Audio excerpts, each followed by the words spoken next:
Bismillahirrahmanirrahim. Bismillahirrahmanirrahim. Alhamdulillahilladzi idza ahabba qauman ibtalahum. Amma ba'du, sahabat-sahabat yang Allah, mari kita sampaikan salawat cinta kita kepada Nabi Muhammad sallallahu alaihi wasallam. Beliaulah yang dikatakan asyadun nas bala al-anbiya summal ladzina yalunahum summal ladzina yalunahum.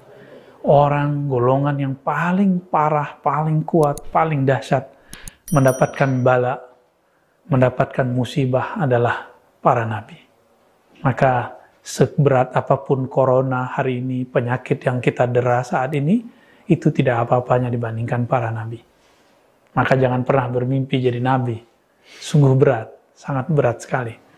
Kita baru sedikit sudah ketakutan, baru dapat musibah sedikit sudah mulai mengeluh. Ini perbedaan mereka. Nabi Nuh mengeluh setelah ratusan tahun, baru beliau mengeluh. Nabi Adam juga begitu. Nabi Ayub pun juga begitu. Nabi-nabi semuanya sangat anti mengeluh. Kalau mereka mengeluh, itu langit dan bumi bergetar. Barulah Allah kemudian menghancurkan siapa saja yang bikin, yang membuat kekasihnya mengeluh.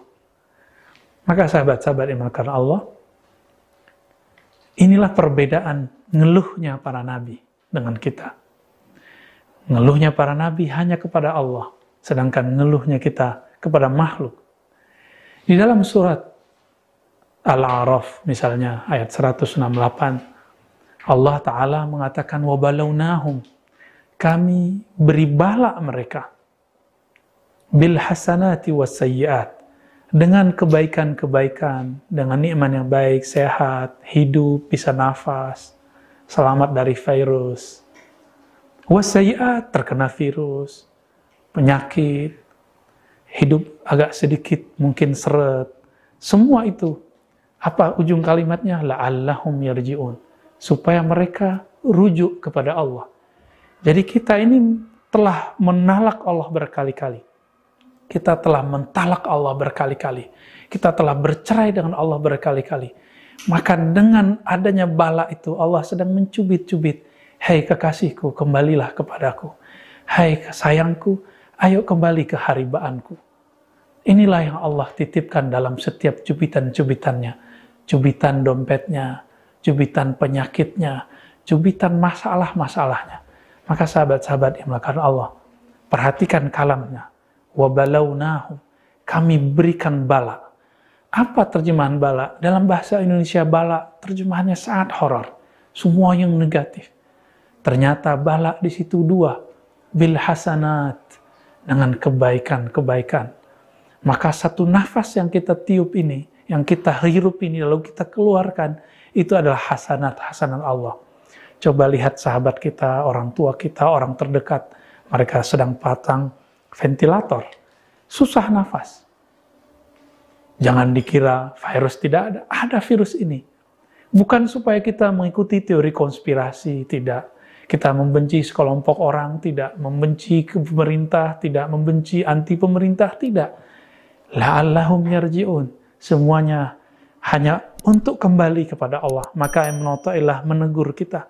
Jika engkau, hai hamba Allah, tidak sadar dalam kebaikan nikmat, maka Allah akan sadarkan kamu dengan terhilangnya nikmat itu.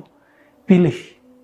Sadar saat nikmat itu ada, atau sadar saat nikmat itu tiada. Tentu kita sepakat memilihnya saat ada. Cuma faktanya, saat ada kita lupa berbagi. Saat ada kita lupa kembali kepadanya. Saat ada kita lupa memujinya. Jadilah seperti Nabi Nuh, setiap makan beliau ingat Allah. Saat makan beliau mengenang kebaikan Allah. Selesai makan beliau mensyukuri, berterima kasih kepada Allah. Maka jika disebut dalam Al-Quran syakur, salah satunya adalah Nabi Nuh. Beda dengan syakir, orang yang berterima kasih. Syakur, orang yang sangat suka berterima kasih. Apa saja dia berterima kasih kepada Allah. Mari teman-teman, supaya musibah menjadi cara Allah mengembalikan kita. Musibah itu ternyata di Quran tidak hanya yang buruk, tapi juga baik. Karena musibah berarti sesuatu yang mengenai kita. Ada yang mengenainya kebaikan, ada yang mengenai kubukan. Allahumma ja'alna mimman raja'a ilaik wa taba ilaik. Ya Allah, jadikan kami orang yang kembali sadar dengan cubitan-cubitan musibahmu, dengan balak-balak cintamu. Amin ya rabbal alamin. Wa sallallahu ala Muhammad. Assalamualaikum warahmatullahi wabarakatuh.